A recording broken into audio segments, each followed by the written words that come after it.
गुप्ता। जिनको गर्व नहीं है उनके गले खाली दिखते हैं, नहीं आपको नहीं दिखते नहीं, अरे हैं। नहीं, ऐसा नहीं। रीना गुप्ता, ओके रीना, अब दिल्ली और पंजाब की बारी आ गई, हरियाणा जहां पर आपका भी कुछ एक सीट आपकी दांव पर है, आपको एक सीट मिली है।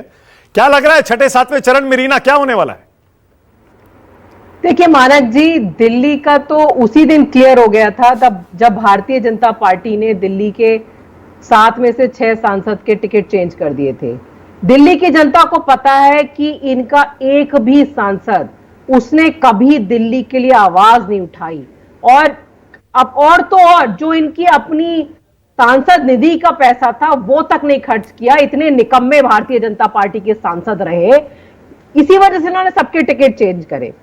लेकिन आप देखिए कि अब जो ये 400 पार कर रहे थे ना, यही अहंकार भारत की जनता इस बार इनका चूर चूर करने वाली है, क्योंकि इस देश की जनता को किसी का अहंकार कभी एक्सेप्ट नहीं करती है भारत की जनता। अब लोगों को लग रहा है कि भाई तुम्हारी वैसी 400 पार आ रही है तो हम तुम्हें क्यों वोट दें, पहली बात। दूसरी बात, जो ये संविधान बदलने की जो बात इनके कई प्रत्याशियों ने बोली है, चाहे ज्योति मिर्धा हो, लल्लू सिंह हो, अनंत हेगड़े हो, वो संविधान बदलने वाली बात बहुत ज्यादा लोगों के दिमाग में एंटर कर चुकी है कि ये संविधान बदलेंगे और ये दलितों का और पिछड़ों का आरक्षण खत्म करेंगे, क्योंकि खुद आरएसएस ने कई बार बोला है कि इसका समीक्षण होना चाहिए, इसका रिव्यू होना चाहिए संविधान का।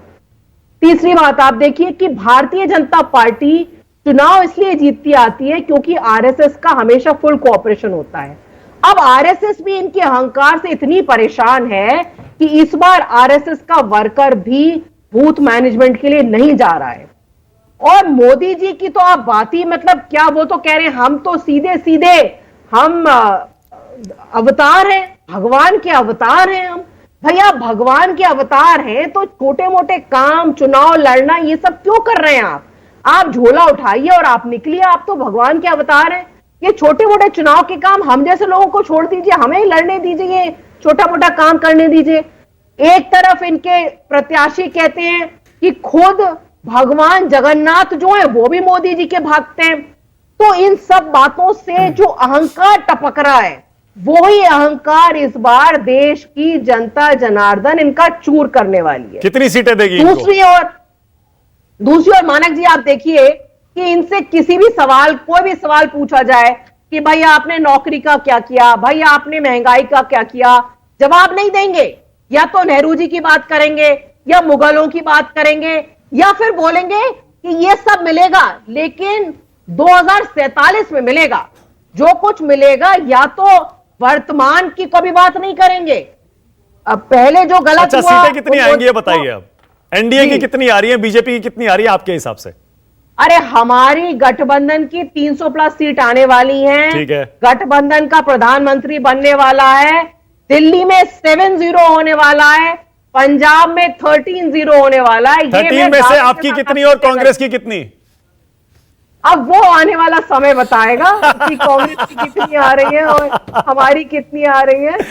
लेकिन अच्छा, मतलब फ्रेंडली फाइट है ये, फ्रेंडली फाइट। मानक जी, आप ये देखिए कि मतलब आप इनसे किसी मुद्दे पे सवाल करिए, आप इनके पास रीना 1 सेकंड, रीना देखिए, रीना एक सेकंड कंप्लीट करने दीजिए। 10 साल के बाद ये चुनाव ऐसे लड़ रहे हैं जैसे ये विपक्ष में हो। ये इनसे पूछिए कि नौकरी का क्या हुआ, कि भाई नेहरू ने ये गलत किया। इनसे पूछो महंगाई का क्या क्या हुआ, कांग्रेस ने ये गलत किया। भाई 10 साल से आपकी सरकार है या कांग्रेस की सरकार है? और ओके, ऑलराइट, अब ओके 1 सेकंड, अब रुक जाइए रीना, 1 सेकंड, अब रुकिए। अब जरा रागिनी को और रीना को स्क्रीन पर लगाइए और बीच में आप ही बताइए, रागिनी और रीना, मैं यहां वर्सेस लगाऊं या ना लगाऊं? भाई फ्रेंडली फाइट है ना, पंजाब में आपको एक दूसरे के खिलाफ लड़ाई तो लड़नी है। लाइए जरा वर्सेस लगाइए। कुछ कह सकती हूं? हाँ रागिनी 1 सेकंड रुक जाइए, एक रागिनी 1 सेकंड।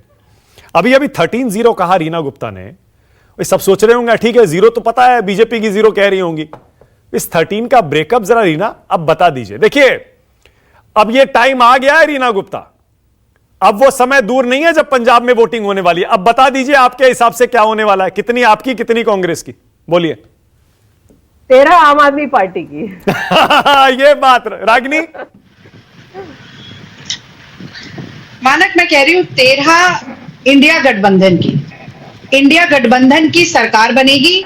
इंडिया गठबंधन के ही प्रधानमंत्री होंगे और इंडिया गठबंधन ही एनडीए को, मोदी जी को और भाजपा को धूल चटाएगा। ओके। कांग्रेस की प्रवक्ता होने के नाते मैं भी यही चाहती हूँ कि 13 की 13 सीटें पंजाब में कांग्रेस की आए हाँ। और उसकी संभावना भी है। अच्छा। मैं यही चाहती हूँ कि राहुल गांधी प्रधानमंत्री बने, उसकी संभावना भी है। बहुत बढ़िया। लेकिन जब हम एक टीम वर्क में काम कर रहे होते हैं तो उसमें अपनी व्यक्तिगत आकांक्षाओं को भी कभी कभी ताक पर रखकर एक बड़े लक्ष्य के लिए सामूहिक रूप से काम करना पड़ता है। Yes. बड़ा दिल रखना पड़ता है और एक एक माला की तरह सभी मोतियों को एक साथ पिरोना पड़ता है, उस धागे और सूत्रधार की तरह काम करना पड़ता है जो कांग्रेस पार्टी कर रही है। ओके रीना जल्दी से, प्रधानमंत्री कौन बनेगा अगर आपकी 300 आ गई जैसा आप कह रही हैं तो?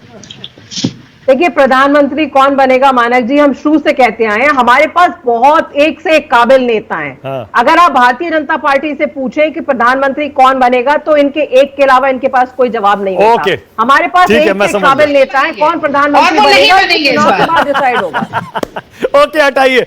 स्टूडियो में अनुराग